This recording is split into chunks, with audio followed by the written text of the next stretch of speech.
todas, moitas grazas por asistir aos medios que estades aquí a nosa convocatoria. Antes de nada, preséntome, son Roi Cuba, representante da ADEGA, e acompáñame na mesa Jéssica Rey, de Salvemos, comarca de Ordes, Manuel Dacal, da Fruga, Santi Llecha, da Rede de Patrimonio, e Paulo Carril, da CIGA.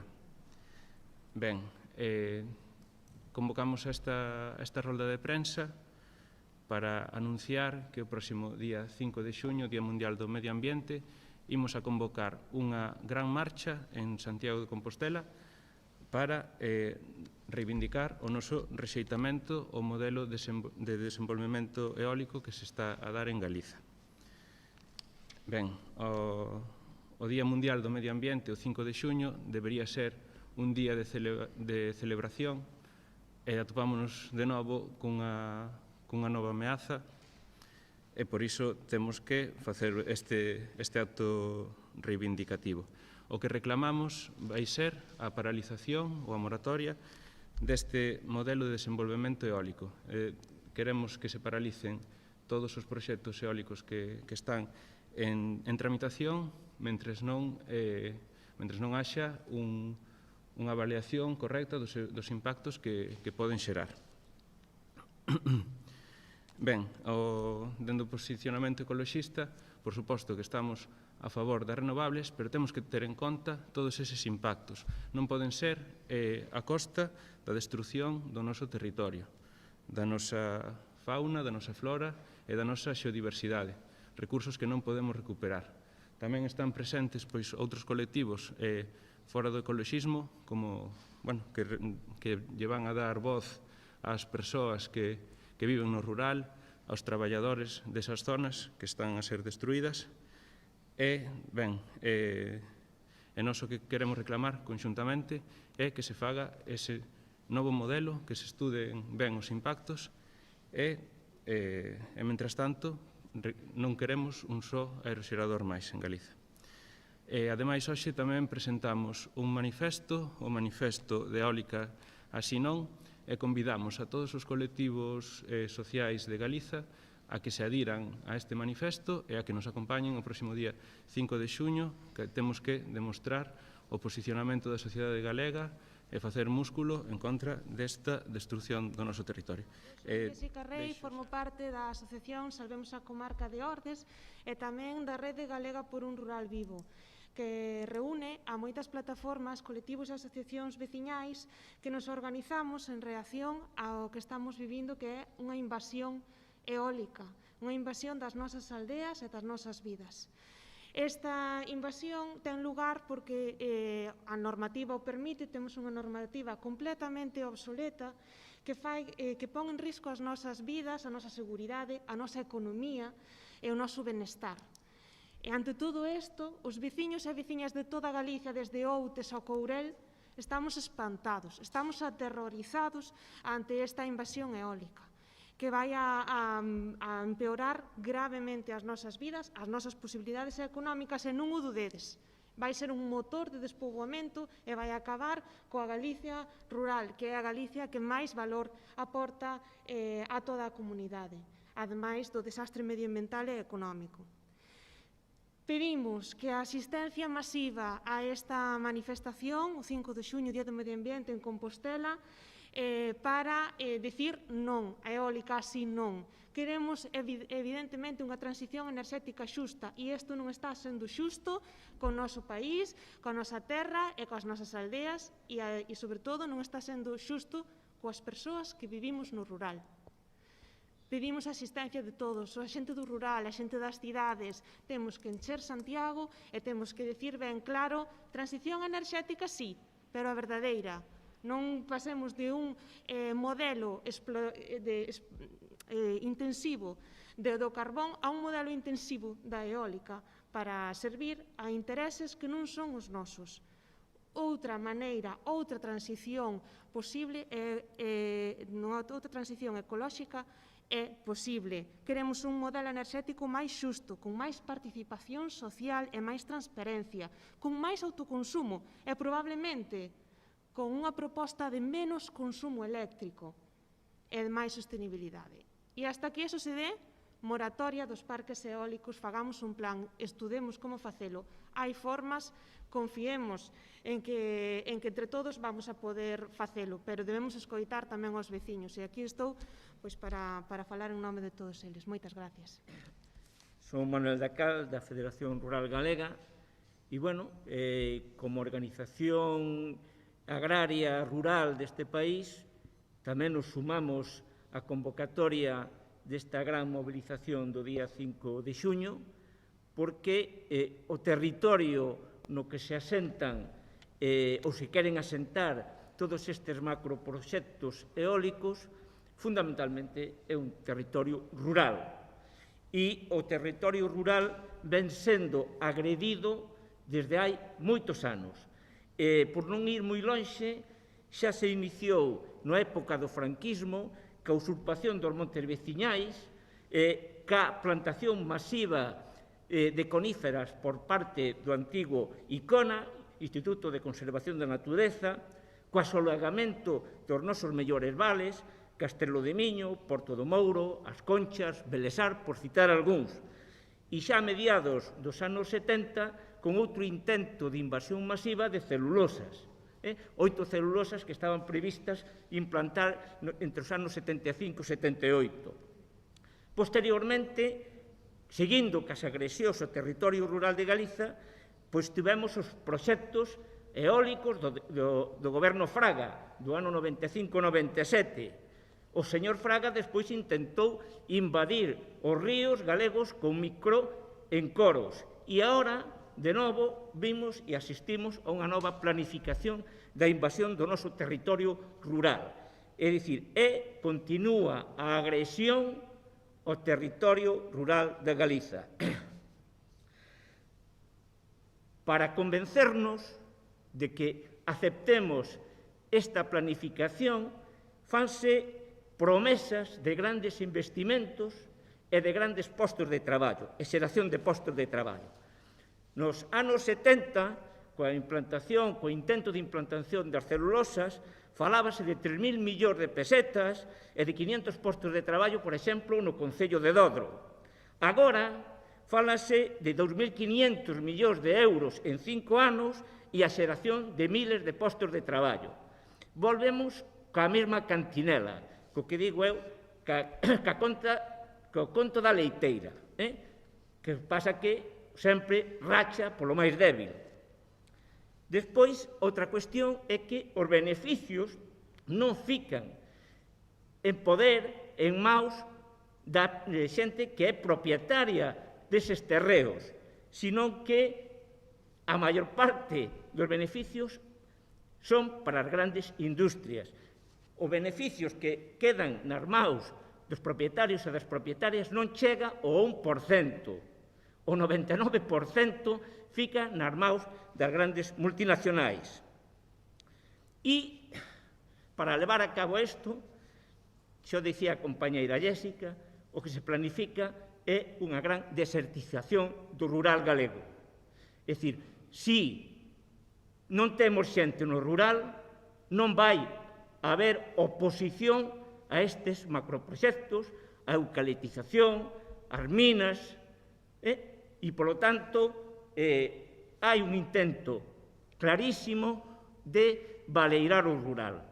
Pero isto non lle está salindo ben, porque, como vemos, están xurdindo como cogumelos plataformas veciñais para oporse a esta invasión, a este espolio que queren facer con o noso territorio. Remato. Non queremos ser unha colonia que suministre materias primas baratas para o centro. Podemos falar do leite. O noso leite é suministro para as grandes empresas da fora. Nós non temos empresas galegas que transformen o noso leite. Podemos falar da madeira, que somos a primeira productora de madeira, igual que o do leite, e aquí non hai industria de transformación. E agora podemos falar de enerxía, onde exportamos para fora máis do 30% sin que a poboación galega se beneficie dos prexuízos que iso ten. Por lo tanto, non queremos seguir sendo unha colonia do centro de España. Moitas gracias. Os valores naturais dos nosos montes son coñecidos, os valores económicos están en boa medida sen explorar. Xunto con eles hai que engadir un terceiro valor que lle ven dado polo patrimonio histórico material e inmaterial que se agocha nos nosos montes.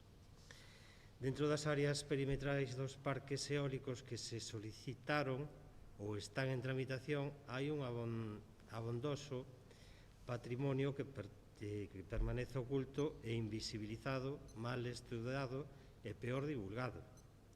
A día de hoxe, a Consellería de Cultura e a Dirección Xeral de Patrimonio non fixeron públicos os bens catalogados desas perimetrais dos parques eólicos, facendo casi imposible que as comunidades máis próximas poidan defender a súa conservación e permanencia.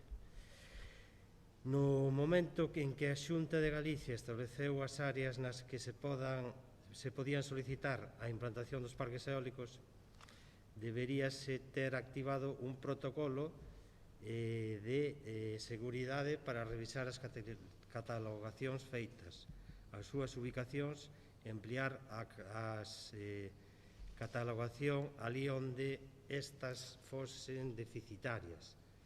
Nada diso se ten feito. Nas áreas perimetrais dos parques eólicos que se queren construir está parte da nosa idade do ferro, do noso neolítico, do noso calcolítico. Hai xacementos romanos, está o noso medievo, a nosa historia e a amenaza sobre todos estes bens é máis que clara. Hai muros de pedra que seica declarados patrimonio inmaterial da humanidade. Hai muiños, hórreos e cruceiros. Se non conseguimos unha moratoria eólica, unha boa parte da nosa historia desaparecerá sen que o goberno que a ten que protexer teña feito nada. E se todo isto é así co patrimonio material, que non poderíamos decir do patrimonio inmaterial. Os montes están cheos de mouras, de traves de ouro e de alquitrán, de galiñas con pitiños de ouro que só se ven na mañán do San Xoán. Quen fixo unha recollida exhaustiva de todas esas lendas e relatos antes de que o rostro do país se desfigure de tal modo que todo iso se perda? Ninguén. Por iso, dende a Rede de Patrimonio, pedimos unha moratoria eólica. Galiza atópase nun proceso de colonización enerxética que no franquismo destruiu ríos e agora son terras e montes, mentres se mantén a moita xente na pobreza enerxética e comarcas enteiras do noso país están sumidas na desertización social, na desertización económica e industrial, sen plans alternativos e sen plans de reindustrialización. Temos unha produción de enerxía que supera o consumo actual. O 30% da electricidade expórtase a outros territorios do Estado, mentre o suministro ao conxunto do pobo, as empresas e as industrias galegas seguen a ser dos máis caros do Estado español. Galiza necesita de soberanía sobre os seus recursos e capacidade de decidir o noso modelo de desenvolvimento económico para que reverta no favor da maioría do país. E precisamos unha verdadeira transición galega, ecolóxica, ordenada, xusta e ao servizo do país, cunha xestión pública que poña fin ao oligopolio das grandes eléctricas. Rexeitamos que a costa do territorio galego as grandes empresas aproveiten o negocio eólico para facer o seu lavado verde sen ter previamente reparado o dano ecolóxico e a débeda ecolóxica contraída co pobo galego nin resolto o impacto social xerado. O pobo galego debe ser quen decida sobre o aproveitamento dos nosos recursos, sobre o noso modelo económico, social e industrial, capaz de procurar ese equilibrio territorial e ambiental que evite a destrucción de emprego, que evite a emigración e que pule pola enerxía como un ben básico ao servizo do pobo que cree emprego, industria e benestar. Por eses motivos suscribimos este manifesto e facemos ese chamamento a que o 5 de xuño as rúas de Compostela se enchan precisamente para exixir eólica, así non. Moitas grazas. Era un comentario breve. Se ben o manifesto está pensado para colectivos e plataformas, asociacións de toda índole, de forma particular todo o mundo pode mostrar o seu apoio asistindo a esta convocatoria eólica, así non, e creo que o di bastante claro, non estamos en contra das enerxías renovables, estamos en contra dun modelo que invade o noso territorio. Que é o que se pretende? En primeiro lugar, unha moratoria, que se frene esta invasión, a fin de que, precisamente, poida haber unha participación pública no plan sectorial que poida e debe regulamentar esta cuestión, pero tamén a servicio de quen esta transición está operando. É necesario unha xestión pública dos recursos. O vento é un recurso do conxunto das persoas, non pode ser obxecto de beneficio e de negocio só duns poucos e dunhas poucas, e con todo o dano social que se pode xenerar. Isto é un problema moi complexo, o das enerxías. Por suposto que ir abandonando o petróleo e o carbón é positivo, pero a enerxía eólica non está libre de pegada ecolóxica. Non podemos pensar en que os impactos son só directos sobre por exemplo, os aeroxeradores directamente sobre as aves ou os morcegos. Tamén temos que ter en conta todo o que son as liñas de evacuación, as liñas de alta tensión, os camiños que se teñen que construir para que accedan as máquinas de instalación, que son grandes grúas moi pesadas, é o que dicía Jéssica, de ventoiñas de 200 metros, son moi grandes, e simplemente chegar ata ali xa implica unha destrucción tremenda. E despois tamén, entre outras cousas, ter en conta que se vai a facer cos materiais empregados, como se poden reciclar esas aspas, eses materiais. Hai un montón de factores que ao final fan que o impacto dos aeroxeradores e de toda a enerxía eólica sexa moi grande. Entón, nós o que temos que apostar é por unha produción de enerxía ali onde se vai a consumir.